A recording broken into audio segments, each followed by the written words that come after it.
Hey everybody, I've seen this video a few times, but I wanted to make my version of it. This is the cheapest and fastest way to start making your own fishing lures.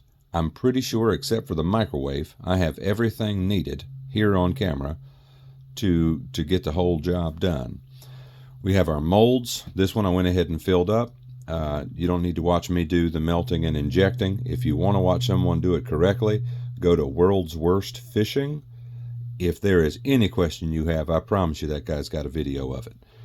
These are stone molds. They are not nearly as good as the aluminum molds.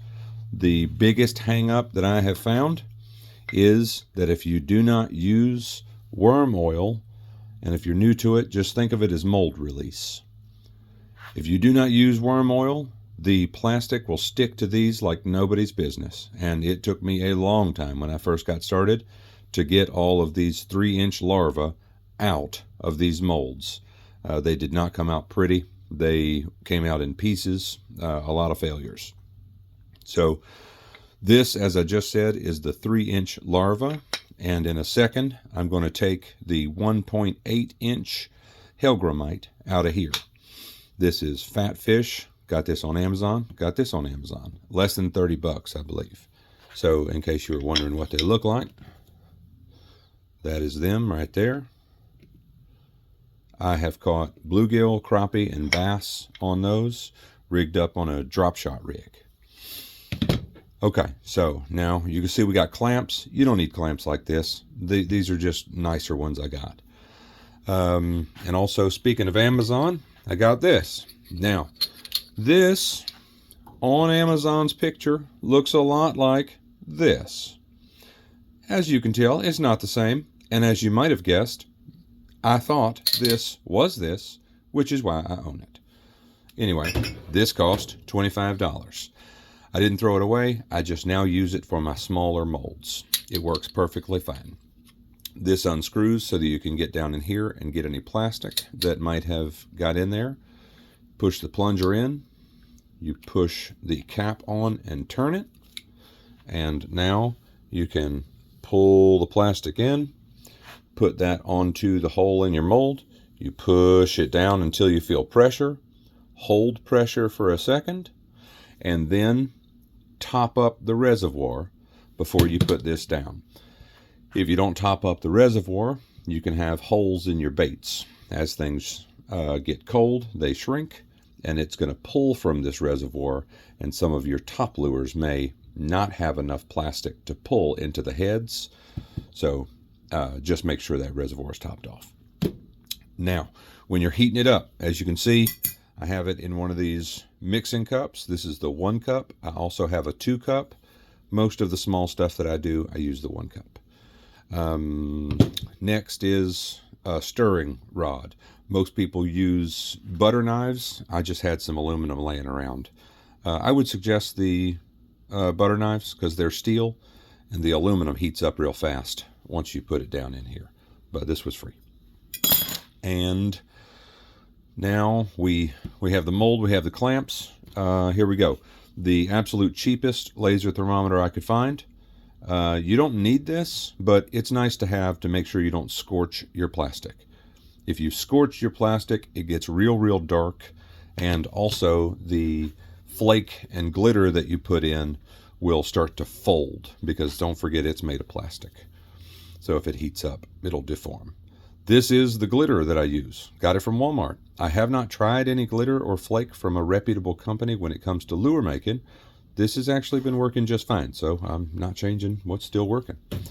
And then last thing is your plastic. That's probably the biggest hang up. The easiest way to do this is go to the fishing section in Walmart. Go find whatever color you like. In this case, it's green pumpkin. I got a 15 pack of worms. Right here, I have 18 hellgrammites.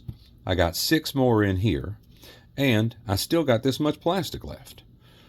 I guarantee you, if you were to buy 12 of these hellgrammites, it'd run you the same price as 15 of these worms.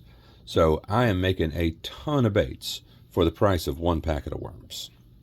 And that is it. Now, I've already loosened these clamps. Usually they're a little bit tighter. So now, this is your stone mold. I shot this a little while ago. It is now cold to the touch. Don't forget, we put in that worm oil. So this is going to come straight apart, no problem. Look at that. Beautiful. Pull that out. And there you go. We got 6 more Hellgrammites ready to go. So now, take your thumbnail, pinch that off. Perfect. And then don't forget, you clip all these off. This piece of plastic here, you toss it right back inside and put it back in your microwave. It's reusable. Anyway, that is the cheapest and fastest way that I've found to get into this hobby. I really hope it helps somebody save some money and just have fun catching fish with lures that you've made. So anyway, if you have any questions, let me know. Once again, go to World's Worst Fishing if you want to do this right. If you have any question, just go into the search bar on his channel, and I guarantee you he has a video that answers it. But if you want the cheap and easy, quick way to do it, I believe this is a good way to get into this hobby. Anyway, if you have any questions, let me know, and I hope it helps somebody. Before I end the video, I wanted to answer a question that I might get, was how many did I make? And out of one bag of 15 green pumpkin worms, I was able to make 59 Hellgrammites. That is worth it for me because these are not stocked in my local stores, and it is definitely a bait that catches fish around here. And that's another suggestion I would make is when you buy your first molds, try to find something that you can't find in Walmart or your closest Cabela's or Bass Pro.